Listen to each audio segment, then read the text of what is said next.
So if you'd step up, Spencer, right about there. Actually, on the black X over by the. Well, okay. Cool. All right. Good evening, folks. I'm former Hockinson student, graduated in 2022.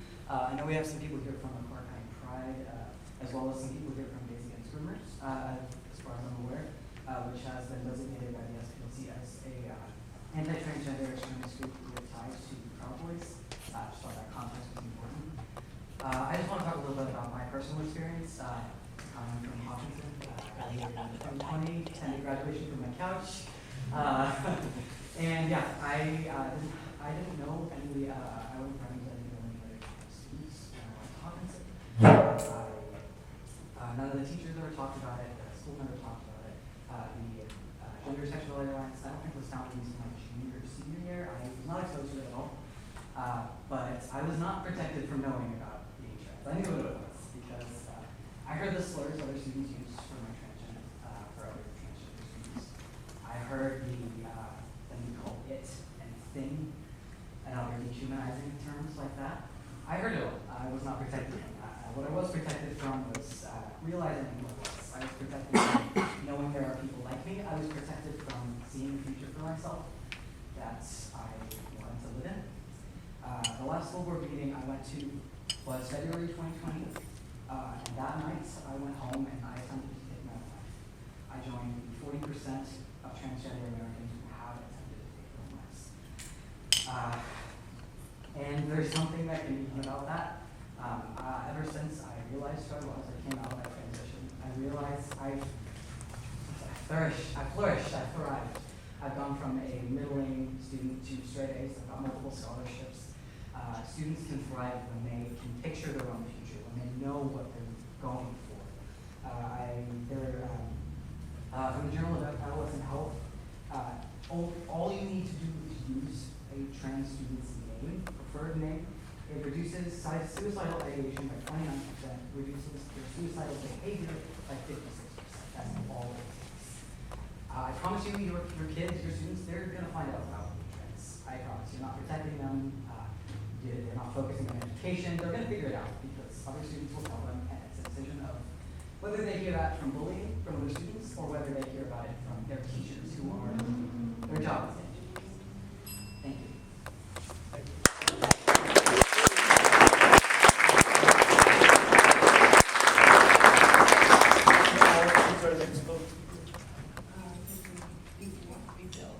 Bill? Yeah.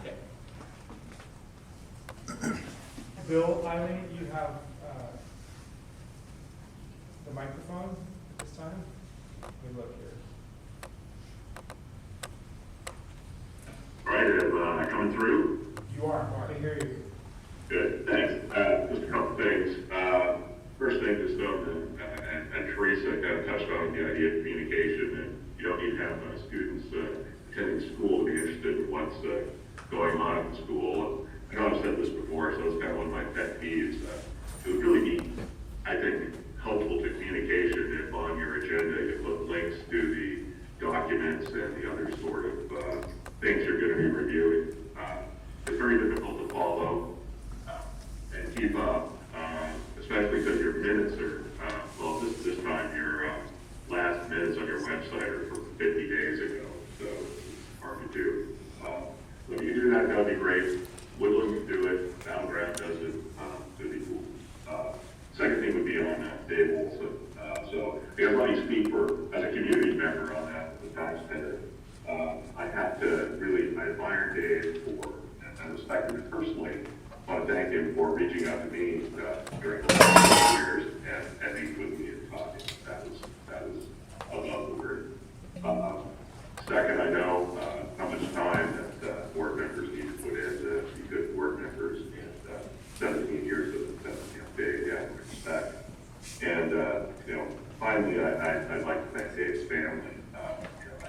That's a huge commitment and a lot of time away from family.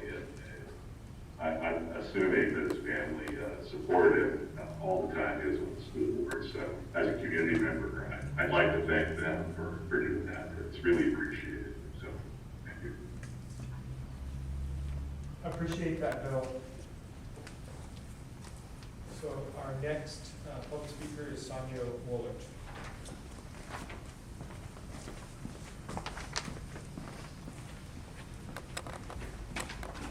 Perfect, that's on the black text. I would like to address the board concerns and policies that have affected my son. This is one-sided policy the schools have allowed, and I'm here to contest it. My son was suspended for asking a female student, "Are you a trans?" That's what I was told over the phone by Mr. Millay. There are 4 other reasons that was typed up on a separate piece of paper and stapled on the original suspension, meaning it was added after the fact. These items are you a trans? If you use the boys' bathroom, I will treat you like a boy. It's kind of weird if a girl is using a boys' bathroom. I just don't want someone like you in the bathroom with me, and if I ever see you in the bathroom. Those are the words that my son was told that he said. Furthermore, I was informed of the situation 2 days after the incident had actually occurred. Mr. Millay stated that my son said, but it was clear that these were best at reach. The video validates that my son never said anything to this female student. My son was questioned behind closed doors without a parent present. If this is a harassment or hate crime, a parent should be fired. A parent should be behind the closed doors with the student.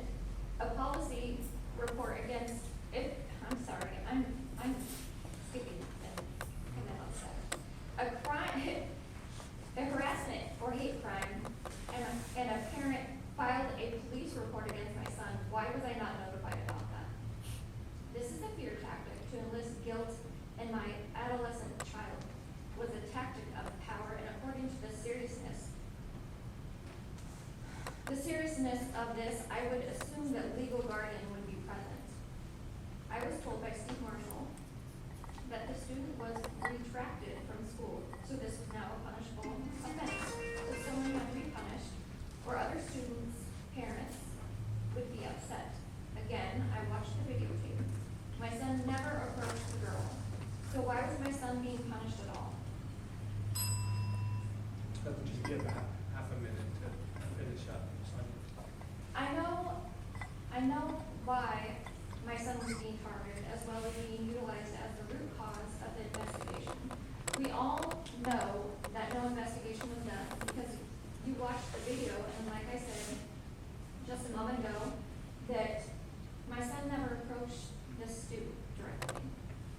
Let's talk about the videotape. If you watch the videotape, you can clearly see that my son when he was in close proximity, along with numerous other kids, he had a water bottle in his mouth.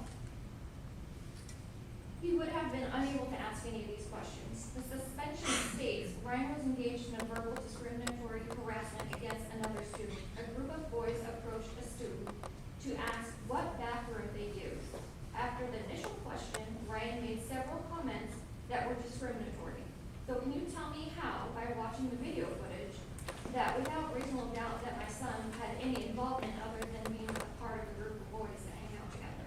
I'm not here today to just defend my son, but I'm here about all the students.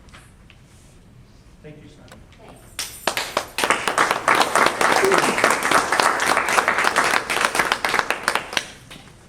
The board, there is an appeal process for parents.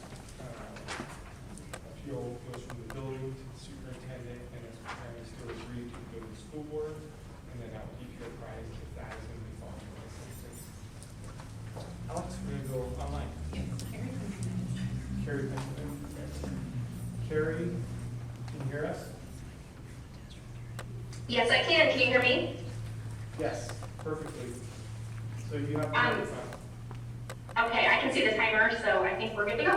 Okay. I hope everybody can hear me. I'm taking this from my work parking lot. I just finished up at work.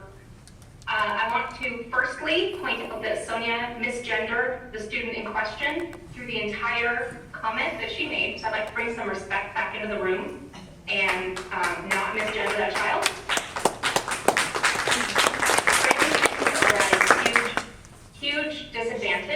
when they are banned from using common spaces with other kids that they identify with.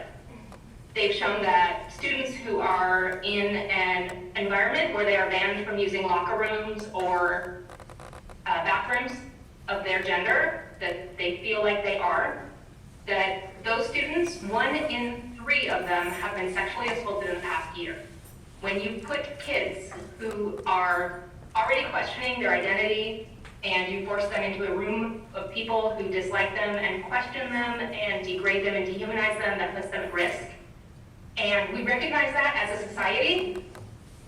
And I really, really appreciate that Hockinson is putting every child's safety at the highest point.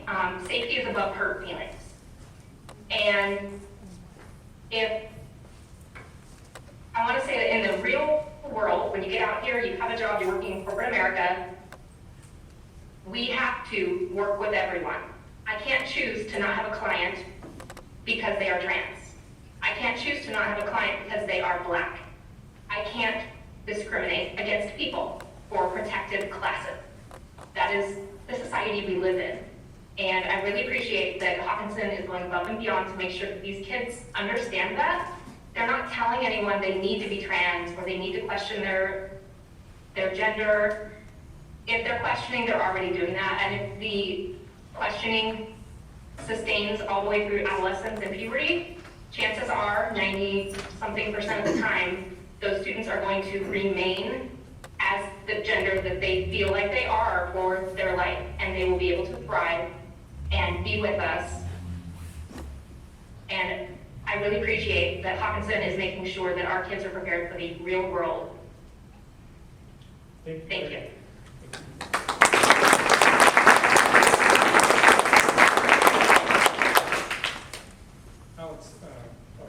We have Alex Cheskowski.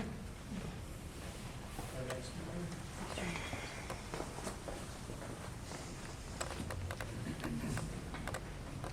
Thank you.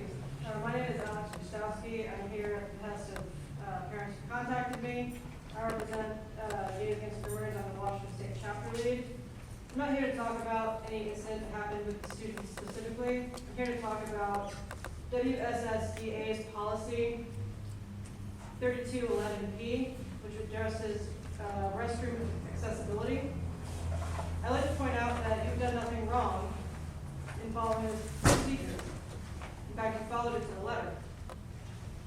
I'd like to point out this occurrence demonstrates that you are, by lifting up a small minority of students and catering to their comfort, you are ignoring the comfort, safety, and right to privacy that other students enjoy. That's right. Thank you.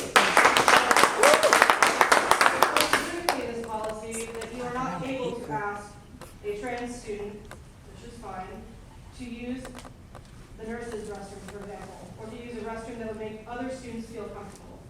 You have a situation where a group of boys, and I do not know any of them, don't know what they said, have expressed discomfort with someone of the opposite sex using their single space restroom.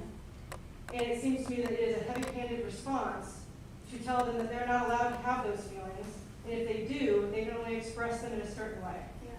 Yeah. And so, I understand you don't have control of this policy, this is a statewide policy, but it's a bad policy. And as educators, you should be petitioning the state to change this policy, or to at least amend it in such a way that you can respect trans students at your school, and also respect the privacy and concerns of all students who have a right to single-sex spaces. Amen.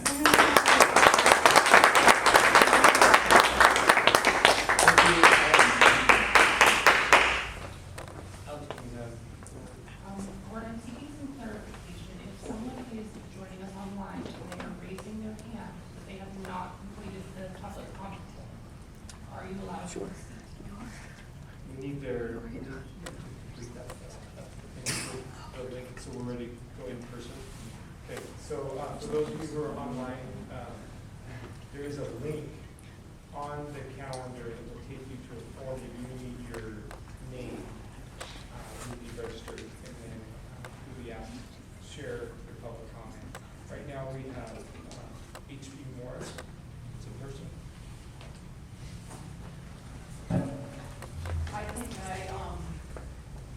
some very nice speakers, so I'm gonna make mine real quick. I want to thank you all for supporting the LGBTQ+ students and ensuring their safety. One thing I want to say to everyone, if people who are different than you make you feel uncomfortable, it's your fault, not theirs. Thank you. And I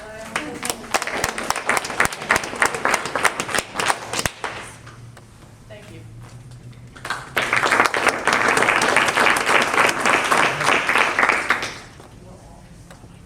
Okay. Sam Hedwood.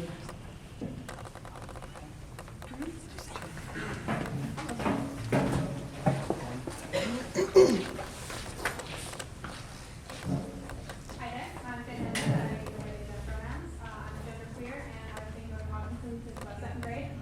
I was one of the first openly queer students in 6th grade, and I actually was one of the founders of the GSA, and I founded that throughout middle school.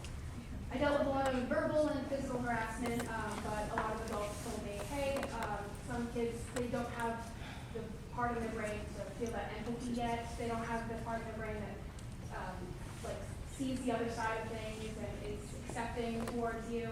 I didn't realize that those same adults would be the ones who are questioning my identity and making it so whenever I walk into a room, I am somehow a topic of conversation.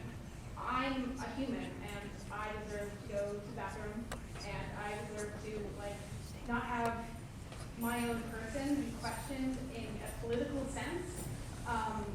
There is such thing as safe spaces, and honestly, I have a very difficult time when a lot of our safe spaces are questioned for the simple reason that what we were born with and how we felt since we were kids. And a lot of students as well, a lot of my friends are here and show their support for kids who were bullied when we were kids because of our identities as trans youth. And how a lot of times the harassment towards that clear youth will end up with dead kids. You will have dead kids on your hands if you allow parents and children in schools to harass and belittle children for wanting to be comfortable in their own bodies.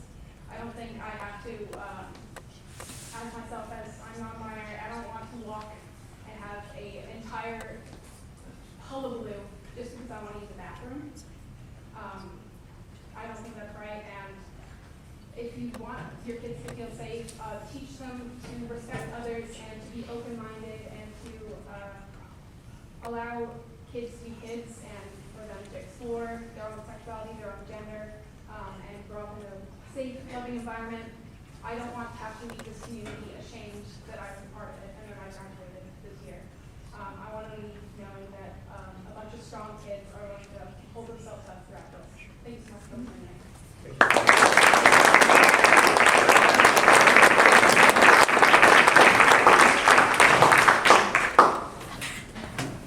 Hannah Melissa Lyons. Hi, I'm Hannah Melissa Lyons. I'm a teacher here at Hockinson Middle School. I'm also a community member, taxpayer, live in the community. And as Steve said earlier, teachers in middle school, we love our kids. We do, we really do. And we're very excited to see, them go up to high school. Some a little bit more excited than others, but, but I'm here to say a couple of things, and both of them are thank you. So first of all, I want to thank the board and our administrators for protecting all of our students. As we know, studies have shown that our students that are part of the LGBTQ+ community are 4 times more likely to attempt suicide. That is why they have protections.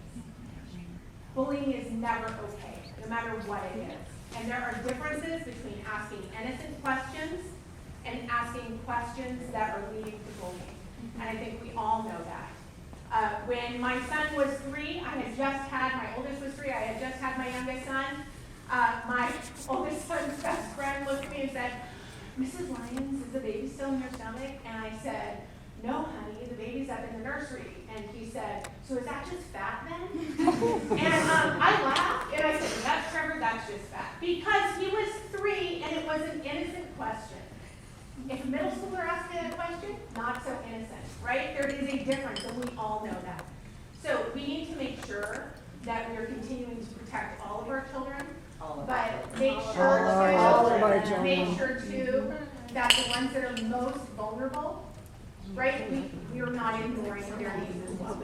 The other thing I wanted to say is I wanted to thank the school district for the way that they have been handling bargaining with the HEA this year. Because of my position, I know what's happening in other districts. And I would just like to say, you know, from Christine and I, and from the rest of our team, we really appreciate the respect, you know, everything that's happening is really important. And, you know, we're making progress and, you know, we have great hopes for the future. But thank you very much.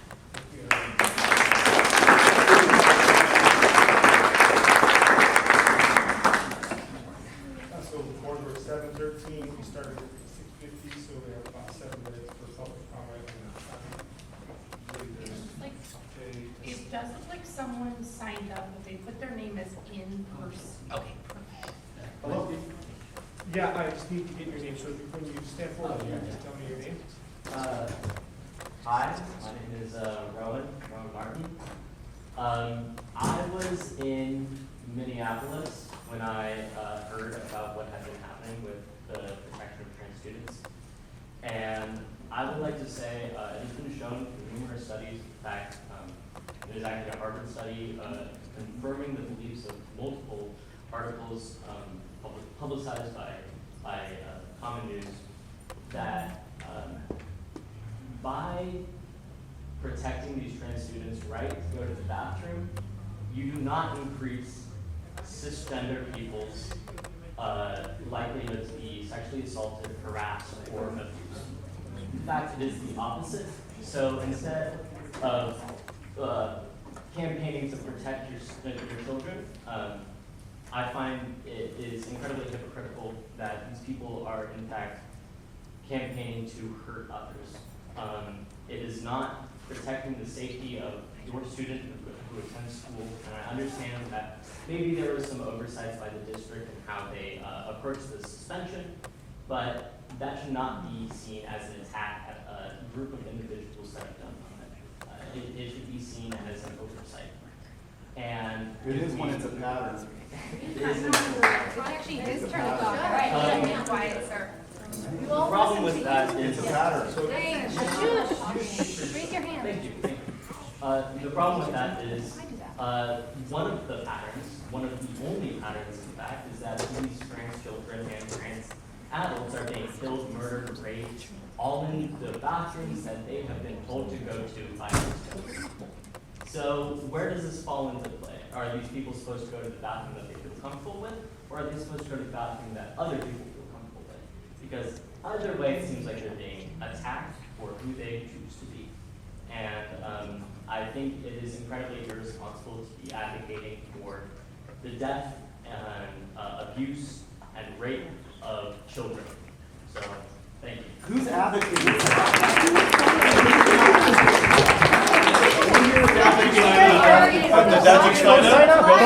Advocating. You have an opportunity to have a voice. For it? I want to know who's advocating for it. Who's advocating for the death of kids? Well, hopefully no one. Who's advocating for it? You need to either leave or sign up for public. Who's advocating? These are the bullies, guys. These are the bullies right here. These are the bullies. What do you want to do? Do you want to leave or you want to sign up for public? You want to say now? Come on, man. This isn't the point. Are you okay with this community? Yes, I do.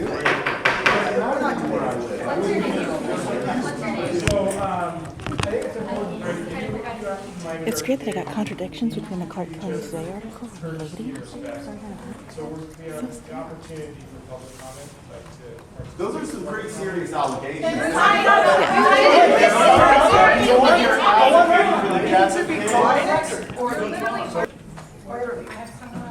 Stop saying you're protecting kids if you're going to talk like this in public.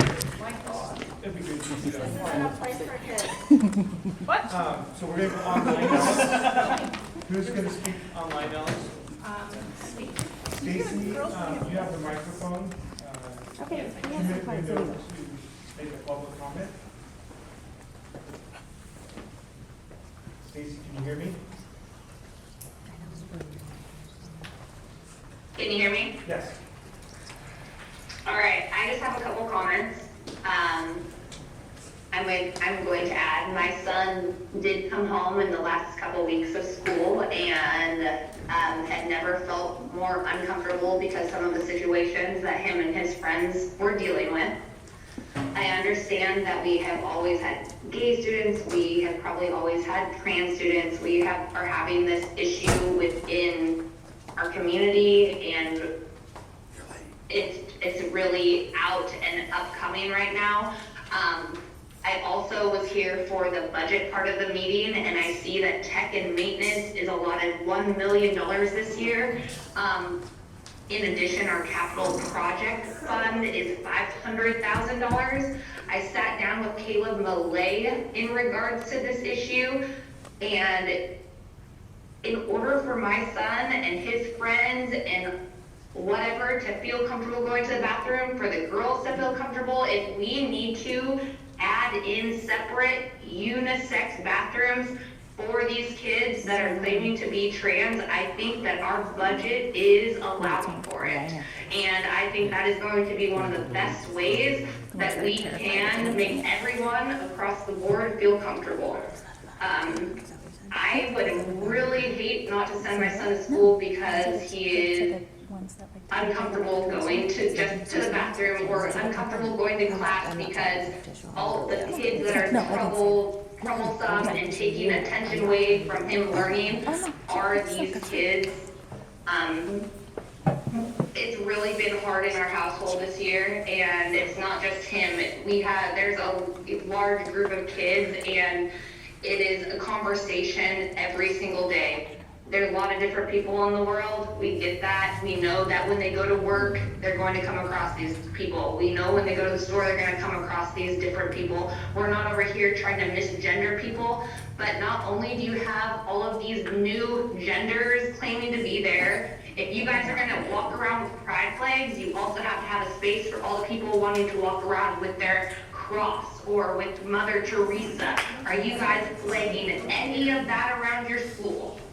This needs to be brought up, and if you're going to have equality and equal rights for all students, it needs to be for all students. I know I'm out of time, but I think that's the majority of what I want to say.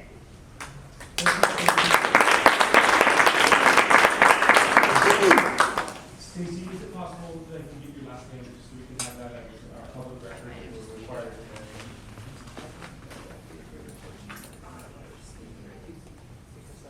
All right, our final participant tonight, we're at 7:21, and so we have one final person making public comment, and we have Kirsten Heater. You missed me. I was first, number 11. Number 11, okay, sorry. Heather Richardson. Thank you.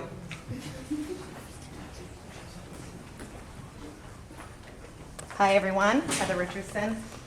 I'm not here to debate what a child wants to be, who they want to be. They can be whoever they want to be. I don't care.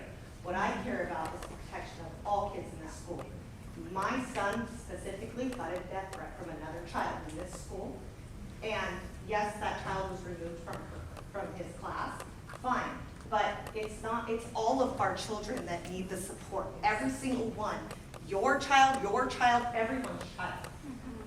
This is ridiculous. Those boys did nothing wrong. They asked a child a question. They didn't harass the child. My son sat in my office in tears, crying because of this bullshit. Enough is enough. Amen. How do we fix it? How are we going to fix this as a school, as a community? To be completely divided like this is ridiculous. So what do? How do we fix it? Because my kid comes home from school with a death threat saying that he's going to get killed for doing absolutely nothing. He sat in a class. Caleb Millay then has to go, and he would not, look at the video. My husband had to get involved. Then Meredith did look at the video. My son didn't say a word to this child. Maybe, hi, how are you doing? That's it. To get a death threat, it's kind of BS as far as I'm concerned. I just think we just need to do better for all of our kids and protect them all.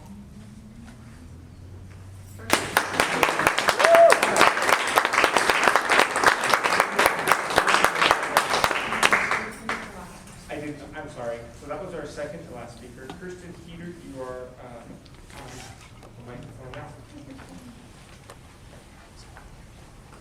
Hi. Someone showed up to this meeting a little while ago. Sorry, I cried so much. I started working at the school for the heck of it because I loved them so much. I wanted to be with them every day. I have to say that as a mom who grew up in a very religious home, when my child came out to me as trans, I did not take it well at all.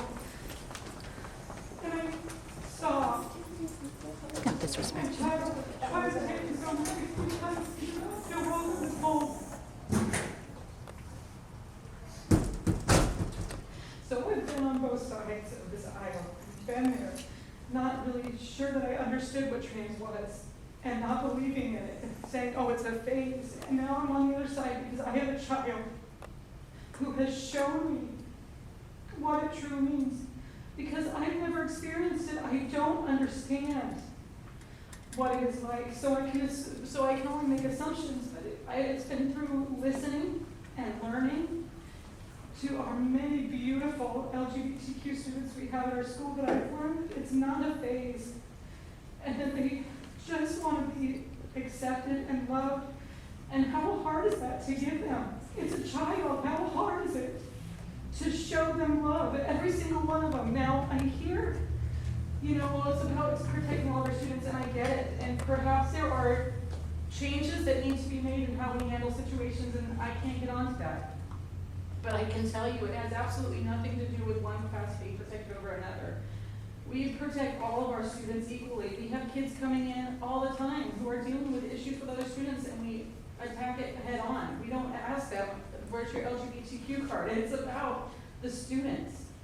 And I also have to say that whoever the last speaker was somebody said something like, these kids, as they're a group, these kids are the ones causing trouble. And I can tell you, from working at the high school, our LGBTQ students are just as committed to their education, just as hardworking. In fact, most of our LGBTQ students that I'm aware of are excelling. They're the smartest kids in our class. I can tell you that some of the kids who just graduated last year had honors. They had extra cords because they worked extra hard.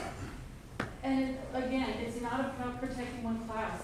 If you have a problem with policy about how a student was treated, it's something that needs to be addressed, but don't attack a group of students because you don't like how somebody handled a certain situation. And I love all of our students equally, but I just wanted everyone to know that I do come from a place of being on both sides, and I wish that everyone had the chance to just sit down and understand where everyone's coming from, because it would make life so much easier for us.